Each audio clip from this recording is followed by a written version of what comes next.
Hey, in this video, I'm going to show you how to more easily get up out of chairs if you've got knee pain. This could apply to you for a variety of reasons of knee pain. It could be that you just had a recent surgery like a knee replacement, an ACL repair, a meniscus surgery. You may have also just sprained your knee, or you may be dealing with some chronic knee problems like a meniscus tear, knee arthritis, tons of other reasons for knee pain, a Baker's cyst. You may have a ligament injury. If your knee is irritated right now and painful and it just hurts to bend it all the way or to bend it at all and put pressure through it when you stand up, getting out of chairs is tough, especially lower chairs, places like toilet seats or cars that are really low. Those can be especially difficult. So I'm going to walk you through ways to make this much easier for yourself. So the first thing is to make sure you scoot to the edge of the chair always. So if you're, say, at home in a recliner in your favorite chair and you're sitting like this, most people don't think, let me scoot to the edge, to the front of the seat, and then get up. That gives you more space to get your feet under you, to put your arms in a position where you can use them to get off the chair, to put them on your knees. But if your legs are out here, and then you're trying to get up like that, it's just not as easy, versus if you can get your feet under you a little bit better, which means you need to scoot to the edge of the seat. So when you get your feet under you, it's just much easier to get up this way rather than having to throw your weight over your feet because your feet are out in front of you like that. Another thing is leaning forward enough. So once you get your feet under you properly, making sure you lean your body forward enough to get your weight over your feet is a big deal. Some people try to stand up from back here and they're leaning backwards and their weight's not over their feet. That might be the way you think to do it. If it hurts to bend your knee because you're leaning forward like this, you can kick out a leg and lean on your good side, on the side that doesn't bother you, and try to put more pressure to that. But you see how my weight's over my foot here? My foot's under my body, not out ahead of me, and I can use that leg a lot easier. Now, I've already talked about using your hands. Using your hands is really important because it'll take some pressure off your leg. The best places to put your hands are going to be on the armrest. If you've got armrests on your chair, or even if you're on a couch, you're not near an armrest, just pushing off the seat right here can be quite helpful. If you've got a walker or a cane nearby, put it in front of you. Grab that cane right here, put it between your legs in front of you and push off the cane right here. Or the walker, as long as the walker's sturdy, you might pull on it like a rolling walker, one of those big walkers that has wheels on it. The small ones that don't have wheels might tip over, so don't rely on that one. You can always test it out a bit to see if it's going to hold you up. Maybe you can get your body weight over it enough to help you with standing up. And then of course you've always got this spot right here, just putting your hands on your knees as a way to offload some of your muscles. That helps you to stand up as well. And if one knee is bothering you, you can't quite put pressure on it that way, put two hands on one knee, the good knee, the one that doesn't bother you. You might kick out this leg and still push up like that. Now let's talk about the way you're using your muscles. Ideally, right before you go to stand up, you should be thinking about tightening your butt muscles. The butt muscles back here should be the main muscle driving you up. What most people do is use their quad muscles in the front here.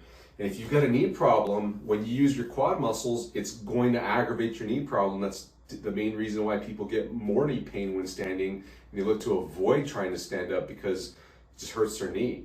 But if you can switch over to using your glute muscles, that's really the right way to be standing, and it offloads your knee. You're not using the muscles that compress your knee joint more.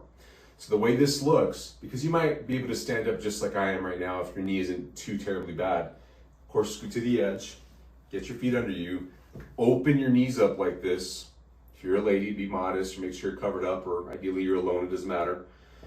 And get your feet angled out, turned out just a little bit like this. So toes out, get your knees out wide, scoot your bottom to the edge, feet kind of under your body, and then slowly shift your weight over your body. Then already you should be thinking about squeezing your butt muscles and use those butt muscles to stand up. So when you're coming, if you're sitting down like this, you should be already tightening and then tightening them as you come up. That should decrease the knee pain a notch or two, or maybe even completely if you can do it effectively.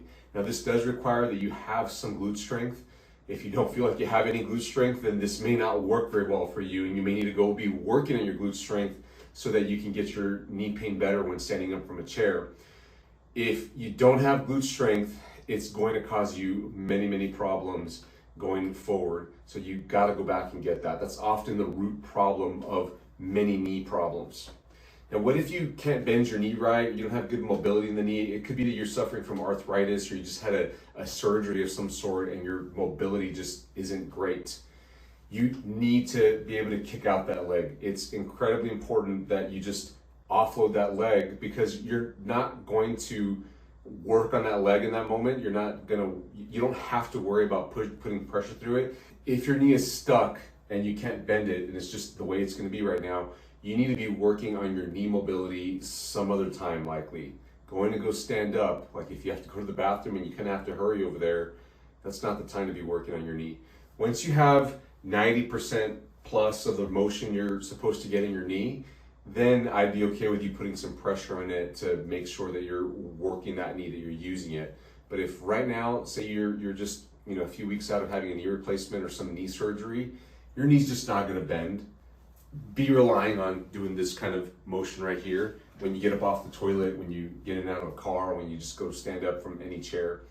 And another tip that can help you out tremendously if you've got a knee that doesn't bend very well is raise the seat if you are able to. Now, I've got this computer chair here on purpose because a computer chair might be the best place for you to be sitting if you have a knee replacement. You might put this in front of the television or wherever you like to be. And this one's got nice adjustable armrests.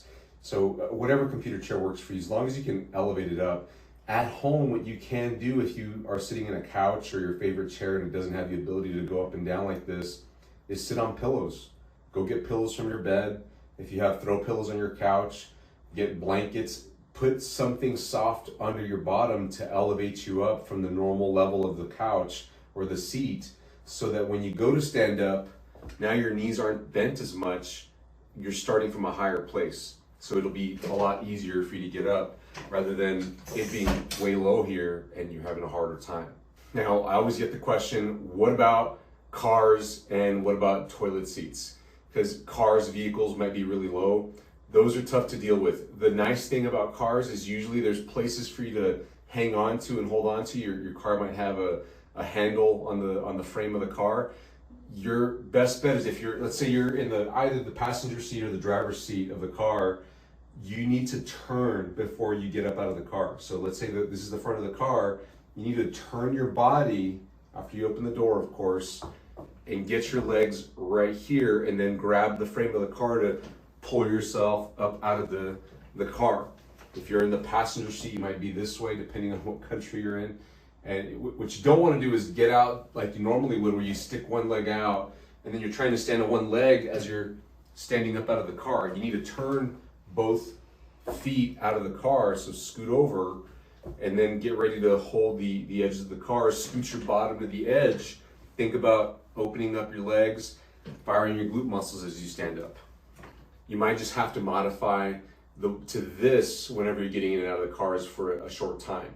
Now, toilet seats, they might be a little bit tricky because depending on your bathroom setup, ideally you have a sink nearby or some structure nearby that you can grab onto and hold onto to help push yourself up off the toilet seat. Sometimes toilet seats are very low as well, but there are devices out there that are well worth it, especially if you just had a surgery or if you've got more permanent knee problems like knee arthritis and you're just having trouble just with the toilet.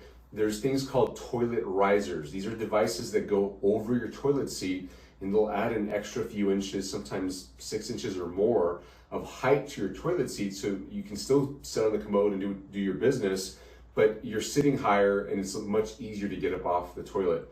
There's also a version that has handles on the side, so you can press off the handles, and they're very much like these armrests right here. I've linked in the description below toilet seat risers that might benefit you in case you need that at home. I hope this video was helpful for you. If you thought it was, give us a thumbs up. Drop a comment below if you have any questions. We try to get back to those as fast as possible, and I'll catch you in the next video. Bye-bye.